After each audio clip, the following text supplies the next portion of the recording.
सभी को सादर राम राम। रामायण यह केवल एक ग्रंथ या महाकाव्य नहीं है। इससे हमारी संवेदनाएं, संस्कार जुड़े हुए हैं। लाखों करोड़ों लोगों के लिए इसमें सामाजिक आचार विचार का एक आदर्श प्रस्तुत किया है। इसके चरित्र जीवन के हर पक्ष को छूते हैं, प्रभावित करते हैं। आज भी उनकी शिक्षाएं प्रेरक और उपयोगी हैं। भाई हो भरत जैसा, सीता सी नारी हो, लवकुश के जैसी संतान हमारी हो। प्राचीन भजन की केवल इन दो पंक्तियों से ही हम समझ सकते हैं कि जीवन के हर रिश्ते को किस प्रकार निभाना चाहिए। यह सीख हमें रामायण के हर चरित्र से मिलती है। पारिवारिक मूल्य, सिद्धांत एवं आदर्श व्यक्तित्व सब कुछ हमें रामायण में मिलता है।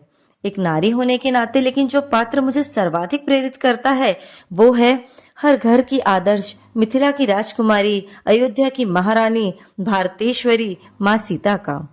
धरती पुत्री माँ सीता महलों में पली बढ़ी, किंतु मर्यादा पुरुषोत्तम राम जी से विवाह के पश्चात विषम से विषम परिस्थितियों में भी उन्होंने अपनी शालीनता, धैर्य, सेवा, संयम, त्याग, हिम्मत से समस्त नारियों के लिए एक आदर्श स्थापित किया है।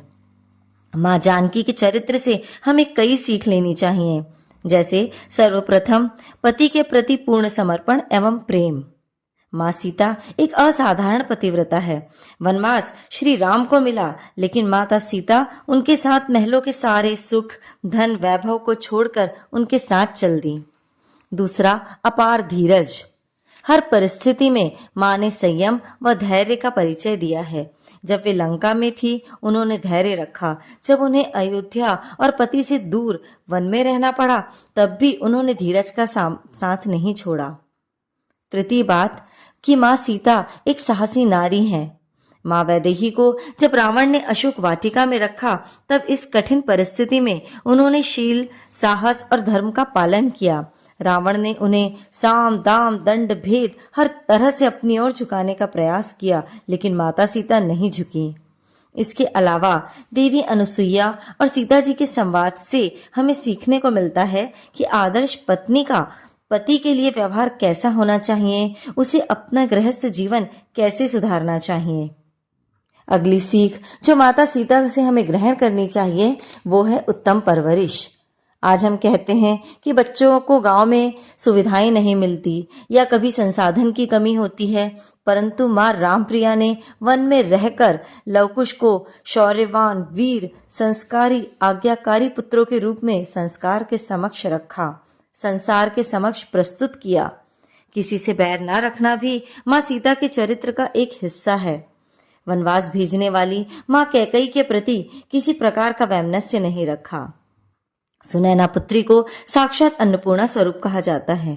मेरी माँ हमेशा कहती थी, भोजन बनाते समय ये कहना चाहिए कि माँ सीता राम रसोई में जस दीजिए।